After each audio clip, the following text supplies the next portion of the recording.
Welcome to the Providing More podcast. I'm your host, Brent Saunders from PM Title. In today's episode, we chat with Keri Shul. Keri is the co-founder of the Keri Shul team, the top-selling real estate team in the DC, Maryland, and Virginia area, and the number 33 team in the nation by volume according to Real Trends and the Wall Street Journal. In 2018, Keri co-founded Hyperfast Agent, an online community where real estate agents can get life-changing training and personal coaching from Keri and her husband. Let's take a listen.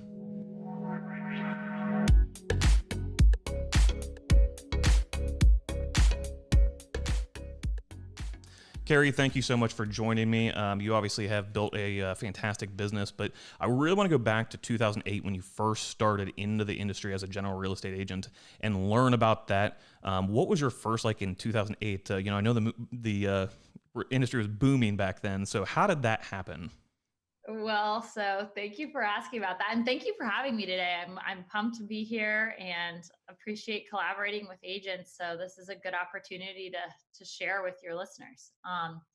So in 2008, actually, I will walk you back to the morning when I realized I was going to be a general real estate agent. So here's what happened. I had been doing new home sales.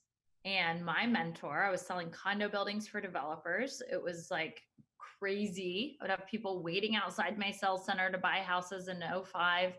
And then one day my mentor came up to me and she said, Keri, I want you to leave with me. I have an investor that has $50 million and they want to buy bulk short sales and foreclosures. And so I'm like, ding, ding, ding, great financial opportunity. I believe strongly in, you want to follow somebody who's already been where you want to go. And Marianne, who was my mentor, was someone who had tremendous wealth, was very balanced, was just like a good person, right? So I thought this is amazing. Well, fast forward to the day in 2008 I'm referencing. 3 weeks after I left my very cushy job selling condos, that investor bought a hotel with the money. And so I woke up on this particular day and I went, oh my gosh, I'm just a real estate agent like all the other real estate agents. I'm going to have to go out and find clients. And I remember laughing out loud, like, oh my gosh, I'm starting at zero. I have no clients. I'm from Portland, Oregon. I went to Penn State, so I really have no SOI. The only people I know are the people I sold new homes with, And did you keep up with them? When I was selling new homes, I outpaced all of them. Right? Well, when you were selling them, did you keep them in a database and keep contact with them after you sold the new builds? Oh my gosh, I would love it if the case were that I did a good job with that. I did a terrible job with that. I'm a relationship builder. So I'll give you an example. In my heyday of selling condos, I bought one of the condos and then I kept it until the end of the project. And I sold it by hosting a beer pong tournament for all of my previous clients in the unit. And then one of their friends bought it, right? So I was grassroots relationship builder, but I didn't have a clue about a database. If you asked me what a CRM was at that point, I would have been like, CR what? I had no clue what I was doing, right? And so at that time, I was at a Remax at the time. And I remember it was a circle. And I used to walk this circle looking for anyone that would give me advice, give me tips, help me. And there were people in the office and I noticed they kind of fell into two categories, right? So one category was they were really successful. They were selling a lot of homes. But what I noticed about them is they seemed to have pretty shitty lives. Being candid, I hope I'm allowed to swear. Absolutely. Oh, good. They just didn't have balance, right? They were working every night, every weekend. Some of them were going through divorces. It was not a pretty picture. And then there was the people who were very willing to tell me all about what they were doing in their business. But when I was actually looking in the MLS, because I wanted to understand their stats before I took their advice, they were selling, a couple homes here and there, but they were certainly not lighting the world on fire. And so I had this alarming realization, I don't have anyone to emulate. I don't have a mentor. I need to figure out what I want to do, or I'm going to end up getting out of this business like 90% of the agents who make a go at it, right? And what I discovered early on in 2008 was I loved the freedom and flexibility of not having to go somewhere, which so many of us get in this business because we want freedom. we want to manage our own time and really own our own success. But and in new home sales, there were times I was sitting in a field in the middle of a trailer that had a generator, and I was just like there waiting for someone to show up Right. day in and day out. There would be a week that would go by and I'd just be sitting in this trailer waiting for an opportunity, right? So I realized, okay, I can't go back, because now that I've tasted this freedom of not having to be in a sales office, I don't ever want to put myself in that situation again. So I fell in love with the freedom of the business, but then I had to have the income to support it. And I had to have a vision of what my path would look like. So in 2010, I attended my first live event. Okay. And the live event was just phenomenal for me. I met people that were doing hundreds of transactions. They had these big teams. They seemed to be the blend of success and balance that I was looking for. Right. And they had the income to back it up. Right. So they weren't doing everything that they were doing and then not having the level of success. So once I saw that, I started a team. So what I realized was, okay, if I'm going to be in this business long term, I'm going to build a team, because I love the idea of surrounding myself with people who are really successful and who have a positive mindset and an optimistic view on the world, right? And what I realized is I could have the balance that I want, the income that I want, and be selective about who was surrounding me. So the social proof I needed, I met people who were already doing that. And then I was off to the races. So from 2010, when I hired my first assistant, to 2015, I went from 21 transactions that first year, all the way to 365 transactions. Wow, it's fantastic. In 5 years. So it was a really, I learned a lot. I made a ton of mistakes. My goodness. A ton. But that was my beginning. Well, and I think that it's interesting that you kind of talk about the difference between being in a new build where you're sitting in a trailer waiting for somebody to come to you, and I think it's the mindset and understanding of the difference between something where it's a passive, you're being reactive to leads that are coming to you, versus you need to be proactive as an actual realtor, and you need to go out and find those leads. You can't just sit back and go, well, I'm a realtor, I've got it on Zillow and people will just come find me. You have to actively go find those leads and make those connections and build those relationships, because at the end of the day, this is a relationship business. So one of the things I'd like to know, just out of curiosity, so when you first in 08 became that realtor and that real estate agent, how would you have defined what your expectations of the job were? And then in 2010, when you hired your assistant and started to really grow the brand, what would you say? And then now today, how would you define it? Are they different? So yes. The role for me or the role for the industry? For the industry. Okay. I think because I had a lot of experience helping people buy, and really I represented the developer. So I was the listing agent, but I understood in a unique way how the whole business was about people's emotions and understanding their true desires and getting to the core of that. And when you could solve those problems, you could make deals happen, right? And so when I was defining, I think if you talk to the average real estate agent, they're like, oh, my job is to help people buy homes and to help people sell homes, right? Yep. But I view it, and call me crazy here, I think our job is actually to change lives, right? When you really understand the core needs of your clients and you really serve them and take care of them, that builds a business that just is set on fire, right? Because people know and trust you to do the right thing for them and to take care of them. And so I get really emotional when I talk about my clients, because I have people today, I helped them buy a home 10 years ago, and I'll get a call and they'll say, hey, like, I love my wife. I love my wife. I know this is weird that I'm calling you, but we're having a conflict and you're the only one who knows us well enough for me to talk to you about it. Wow. Because I was there when they were going through the process, and the fights they were having, and I understand the core of both of them, right? So we joke around sometimes as agents that we're also therapists. I think what we're doing is normalizing the stress that happens when people are buying homes, and that can be whether they're buying them alone, but it's magnified when they're buying them with another human being, Absolutely. and they might not want exactly the same thing. In fact, they usually don't, right?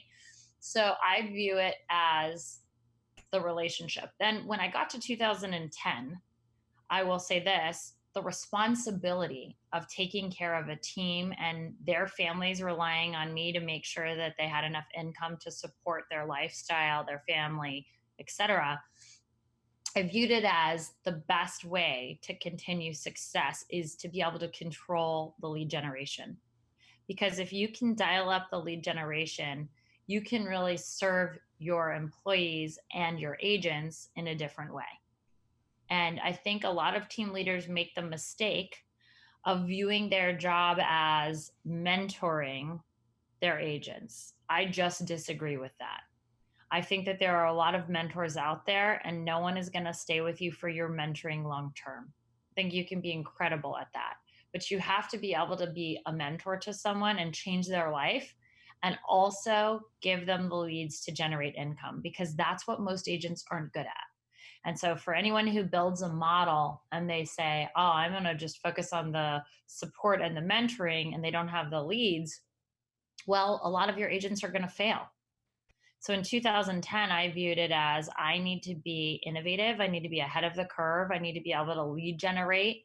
And for any team leader out there, I think that they need to have all of those things. They need to focus on creating the right culture. And to create the right culture, there are changes I had to make in myself. Remember how I said, like, that freedom? The biggest hard part for me about hiring my first assistant, a lot of people, it's about the money and they can't get over the idea of paying someone. For me, it wasn't about that. For me, it was about, oh my gosh, someone is going to count on me, and I'm going to have to come to the office, and I'm going to have to talk to them every day. And what if it's a day where I don't want to do that? Right. So I had this mind block around that. And then if I fast forward to today, I have 90 people's families depending on me. And especially in the crisis that we're dealing with in our world today, it's a lot of pressure. And my job is to protect the team and to protect our clients and to figure out how to navigate uncertain times with giving them the optimism and the confidence that we're going to come through this, and that we're taking the appropriate steps as a team to protect them and ensure their success. So a lot's changed, right? Absolutely. Where I have been and the hats that I've worn over time have been extremely different. Absolutely. So in 2008, when you first started, what were you doing for your lead generation? How were you finding clients? You said you didn't do a very good job of, you didn't have a CRM, you didn't actually keep those contacts from the new builds. So how did you go out in a new market that you didn't know too many people in and create these leads to grow the business? It's a really good question. So the first thing that I did was reach back out to all the people in new home sales centers, right? Some that I had known because of my career and some that I didn't. But I recognized that they were interfacing with people who would need to sell their homes. And sometimes they were dealing with a client that they couldn't nail down to buy, that needed to go look at other properties in order to make a decision. So that was like the very beginning phase, was that. And then also, I was a party girl. So I was out with friends all the time. And most of my friends were at an age where they weren't buying yet. But because I was always out and I was always learning about people, I just naturally would end up with relationships. So, as an example, the person who worked the front desk at the condo I lived in became like a raving fan and referred a lot of clients to me. I did 3 transactions my first year because people would walk in off the streets and she would call me and I would come downstairs if I was there. And if I wasn't, I'd like get them on the phone on her phone and book an appointment. Wow. Yeah. So that was huge. And then I was really, really good at getting referrals. So with each of those relationships, I set it up so that I was getting referrals from the time that I started working with them through the whole process. And that was really helpful too. But it wasn't scalable. It was luck. Yeah, it's we refer to it as business by accident. And we don't mean it in a bad way. It's not meant to be like, oh, that's a bad thing. It's It's true. you grew the business by accident, but now you need to go, how do I make it scalable? How do I make it something that is a business and not just accidental, transactions? So, and I think that's important. That's one of the things we definitely want to learn from people that have been through that and understand that concept of, hey, I was getting business by accident, but then I learned from that and I grew my business and ran it like a business. So in that first year or two, what would you say your biggest mistake was? Um, oh, I will tell you with absolute certainty. I had clients that they were my very first sale. I sold their condo. They were a referral from a new home salesperson. I sold their condo myself to the very first person who came to the open house because remember, my whole job was converting people to buy what they were in. So I was really good at that. Right. And then I helped them buy a condo up the street. 3 months later, they decided it wasn't enough space. But I didn't have a follow up plan. And so I think it took them about 2 months to find me. My name is Keri, Keri. They were searching under Cary. And then they were searching Schull. So they ended up finding me by reaching out to Remax and they said, and so when this woman and I finally talked, her name was Faye. Faye owned her own business. She was very successful. She said, "Dear, you are lucky we love you so much because you didn't follow up with us." And I'm like, "Oh, good Lord." Like I'm thinking I'm saved in their phone and I'm their best friend, but she was another level of client. She was very busy, right? And she said, "We put our plans to move on hold for 2 months looking for you. We had to call Remax International because we kept waiting for you to check in with us. And the only reason that we ended up waiting so long is because you sold our condo to the very first man who came, and we know how talented you are, right? But let this be a lesson to you in business. If you want to maintain business relationships, it is on you. It is your responsibility to follow up." Absolutely. Which, what a valuable lesson to learn my first year in the business. And they ended up referring me my first transaction over $1 million. I stayed in very careful touch after that. After I sold their $700,000 condo, right? But think of all the business that I could have lost. It could have actually got me out of the business because if I didn't get the referrals that came from them, my first year would have been very different. It might have discouraged me because I would have made so much less money than I made in my previous career. And it would have been my own doing, just a naive decision not to have the right follow up plan. And had Faye not reached out to you, you wouldn't have been able to learn from that mistake and change the way you run your business. So Faye definitely, I'm assuming she gets a referral fee every time you sell, right? I need to keep telling her, like, you are my inspiration.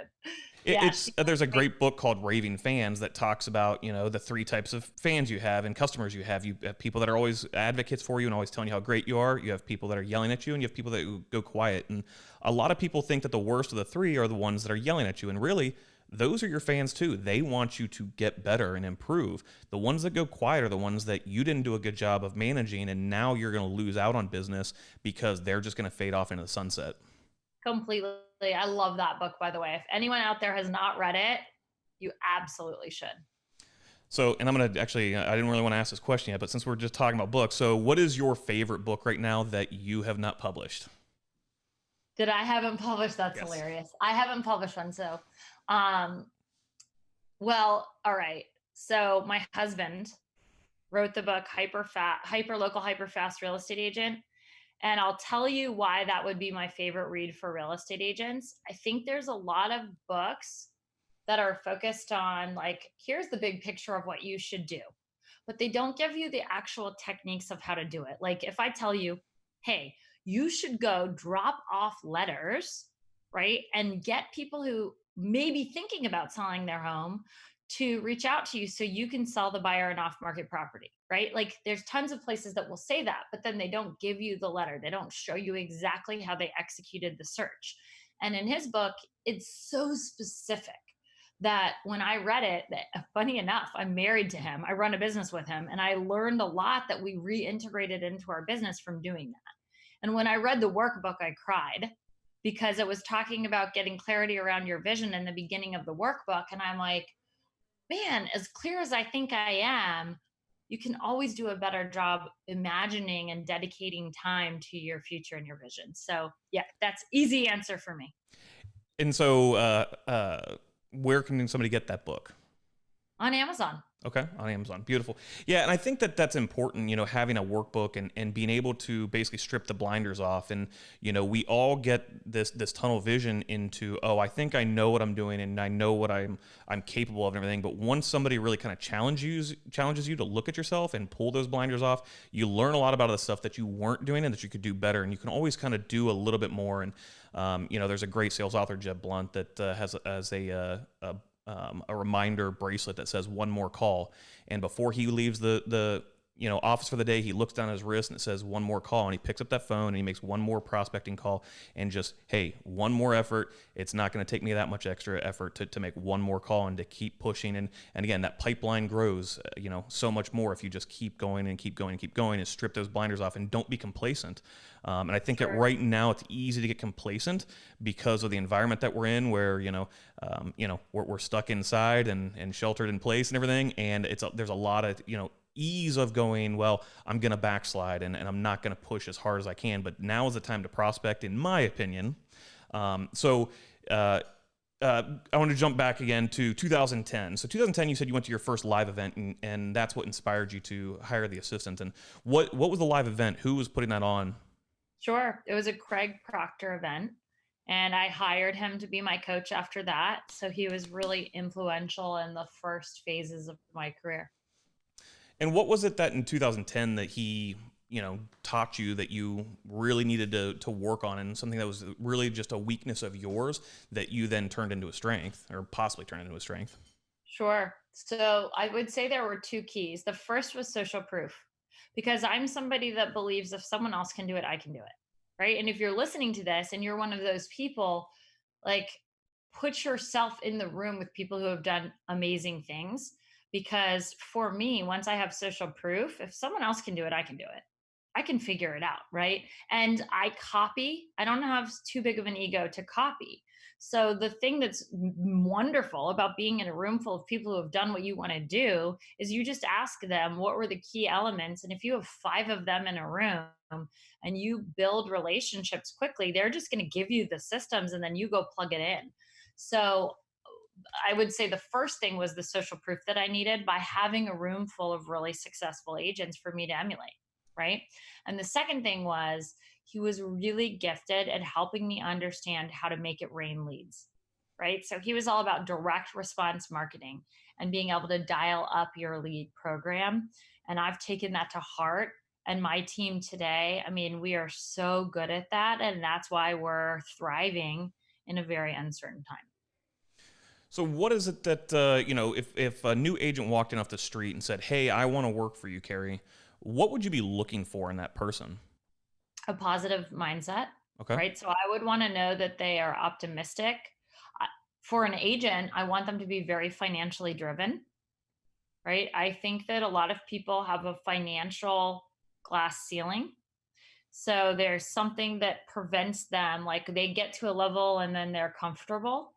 And those people, they're never going to be my rock stars.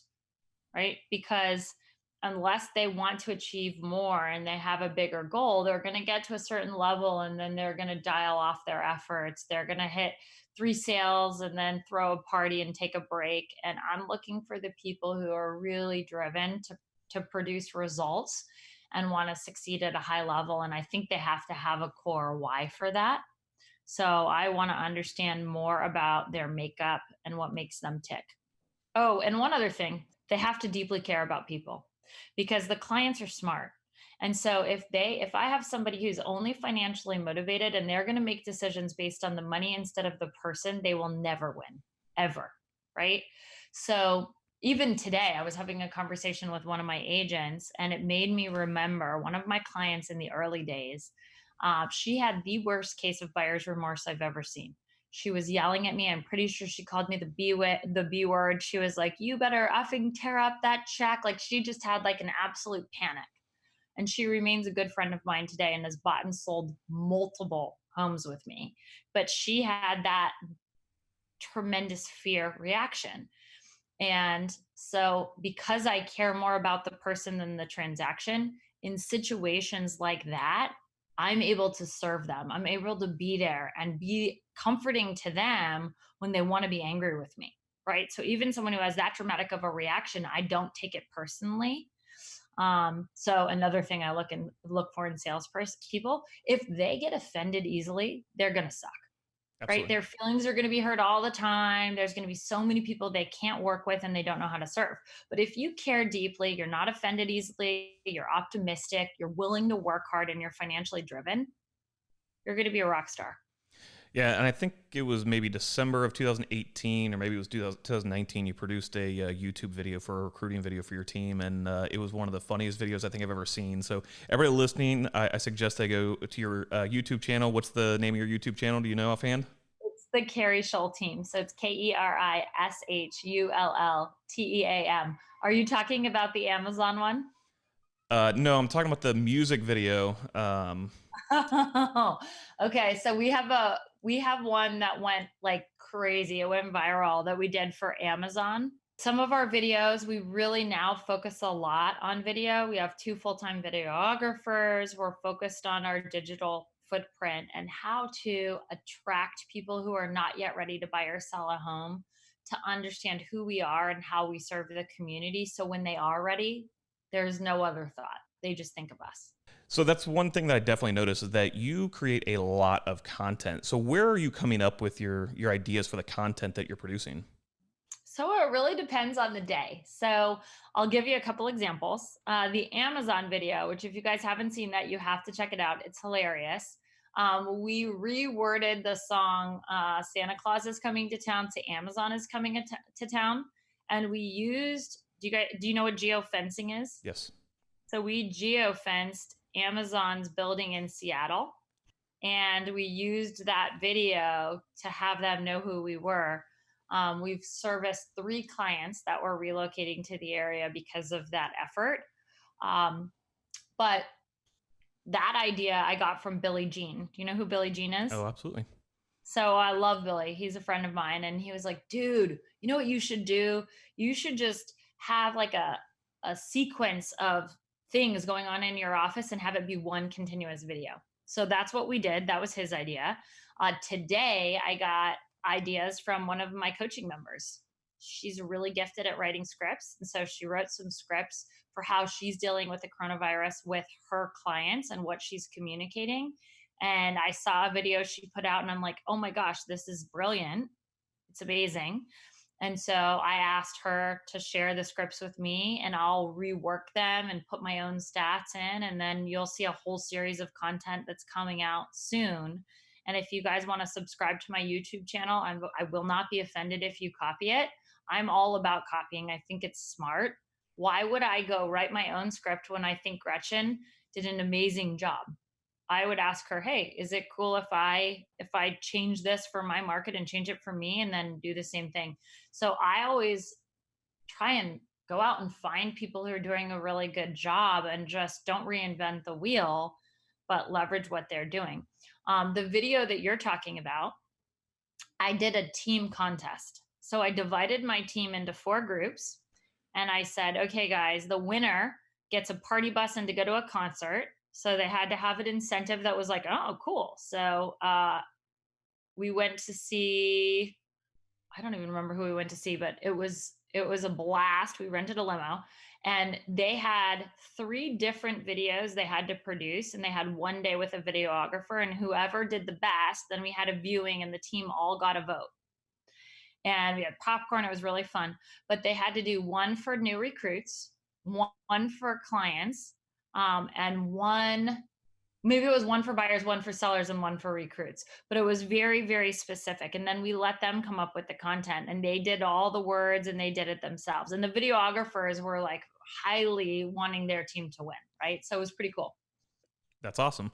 Yeah, content, and I know that you're a Gary Vaynerchuk fan, and, he always says content is key, and right now he's big on being on a lot of different platforms. And the one that most recently he's kind of been talking about is LinkedIn. So are you using LinkedIn much for the real estate business for lead generation? So it's a good question. Not as I should be. I'm always active on LinkedIn, but I'm using LinkedIn more to focus on getting corporate accounts than I am to try and find an individual buyer or a seller. Gotcha. So what is your favorite lead generation source now as I know you said you have 90 people on your team and everything. So what is the biggest one that you guys are seeing that is most popular? I know Facebook, I mean that, again, the advertising there is very cheap for the lead generation. Is that still your favorite, or what are you leaning towards right now? So I think that right now, especially, the focus needs to be on generating seller leads. Okay. And what I've found, I have everyone thinks home evaluation tools are a thing of the past. I can tell you with absolute certainty, if you believe that, you are wrong. You're dealing with the wrong tool. You don't have the right ads. I'm generating seller leads for like $4 a lead, and I'm using retargeting. I have Facebook campaigns running for that. I'm starting YouTube campaigns for that. But basically, I'm using a combination of social and digital. And what I mean by that is, I think a lot of people do all of this social content, but they don't understand how to take their audience and turn it into a lead. And what my team is really good at is taking that audience, building the audience, getting them to know us. And then when they have some motivation, finding a way to put them into one of our funnels and generate a lead, right? So we have funnels for buyers, for sellers. We're building out funnels for death, for divorce, for all of these micro contents. And then we're using geofencing to make sure that we're really targeting the right people. That's awesome. Yeah. And so you said, is YouTube new for you for advertising? So we've been doing YouTube since I met Billy. Okay. Because Billy, if you're in a room with Billy and you don't start using YouTube, like you're not listening, right? But what I would say is we have not cracked the code on consistently generating leads from it. And part of that is my own resistance to dedicate the time on video that I need, structuring the videos correctly for YouTube. You can't take a video, my opinion, a video that would succeed on Facebook and pop it on YouTube and expect it to work. Like your body language in the video, the way you deliver the script, the amount of seconds before you deliver a hook, like it's precise.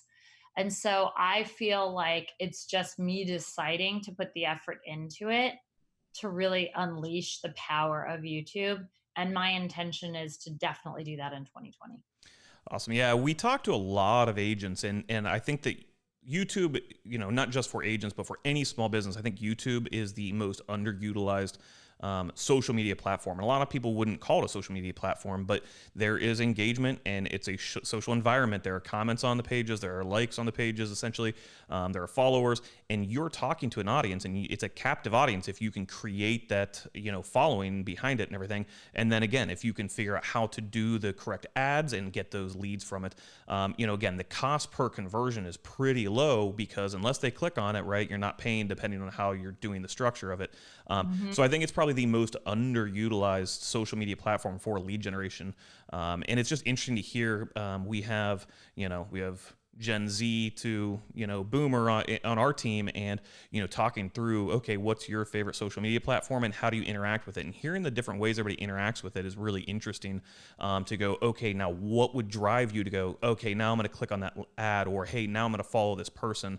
Yeah. And it's very, very interesting. Like you said, just because it works on Facebook does not mean it's going to work on YouTube. Well, and a lot of real estate agents, in my experience, they pop something that's worked for them on Facebook on YouTube, and then their conclusion is YouTube doesn't work. No, your strategy on YouTube doesn't work, but YouTube works. There are people, hundreds of millions of people engaging on YouTube around the world. So it's just a matter of what do you need to tweak about your system, your process, your video to make it work for you. And I agree with that too. You know, a lot of people think, hey, I'm just going to download a script online and make a cold call, and hey, that script should work, right? And if it doesn't, I'm going to trash it and move on to something else. You have to A to B test, and you have to give it enough time and attention to craft it into something that works for yourself, but also for the audience that you're pitching to. You know, we have a couple videographers on staff, and the thing I talk to them about all the time is, you know, think about who your audience is. Who are we really trying to talk to, and what emotion are we trying to, you know, elicit from them, and then what's the call to action? What do we want from that audience? And each platform is going to be slightly different, even though we think, oh, Instagram's the same as Facebook. No, it's not. They're very different audiences with very different you know, personalities and goals. And how do you craft that? And sometimes it's going to cost you a little bit of money to figure that out, but if you put the time and the money in on the front end, it's going to pay off in the long run. Completely. I would even say if you put something on Facebook, like people you could take the same individual on Facebook and on Instagram, and the way that you would engage them in the platform is different, right? Absolutely. So if you take me on Facebook and me on Instagram, unless you're doing something in the stories, you're not going to get my attention. You're just not on Instagram. But on Facebook, I'm going through the feed, right? Correct. So my reason for bringing that up is that you have to be really, really dialed into how your audience is going to use the platform that you're wanting them to use. So the last thing I want to touch on is, can you tell me a little bit about Hyperfast Agent? Sure. Yeah. So I am obsessed with how to do our craft, right? I took tons and tons and tons of sales training when I was in new home sales. And then after I started realizing, okay, I love live events, I've been to almost every real estate coaching program there is, right? I've focused on learning from the greats, and I hired Tony Robbins. I traveled with he and his wife for a year and got to spend a bunch of time with him. And then I started to know people like Gary Vee, Billie Jean. And I'm like, you know what? I think what is unique about what I'm doing in the beginning, I was the best at copying what other real estate agents were doing quickly and executing on it and listening to what they were saying and then figuring out how to adapt it for me. Right. And then what I started to focus on was not just looking inside the industry for those things, instead, looking outside the industry to leaders and other things like Billie Jean. I don't think there's someone who does video and YouTube better than Billie, right? Gary Vee, he's the best at taking one content source and hacking it down into micro content and getting a ton of attention from it. And then Grant Cardone is another person that I've got to know well and got to spend some time with. And he's a sales master, right? And then you take Tony Robbins, and he's the guy who understands someone's heart without them speaking a word, just because he knows how to read people so well in their emotions. And so, what I tried to do is take the different components that I believed would create success in real estate and go outside the industry and take all my knowledge and success in the industry and bring in all of these outside perspectives to help agents succeed faster. My whole goal, if we go back to the beginning of this conversation, I believe agents want freedom. They want to have unlimited income potential, but they also want to have balance. And so that's what my coaching program is all about, giving them the techniques and tools to have it all. And then, you know, so that actually brings up a really interesting question. Is there somebody new? And I know that Cardone's been out for, you know, quite a while, and Tony and Gary.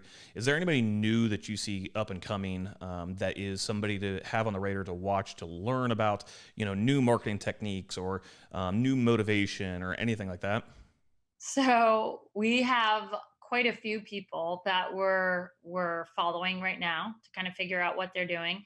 As an example, if you guys don't know who Tessa Bella is, she's an agent that is really big, and I think her handle is just Tessa Bella.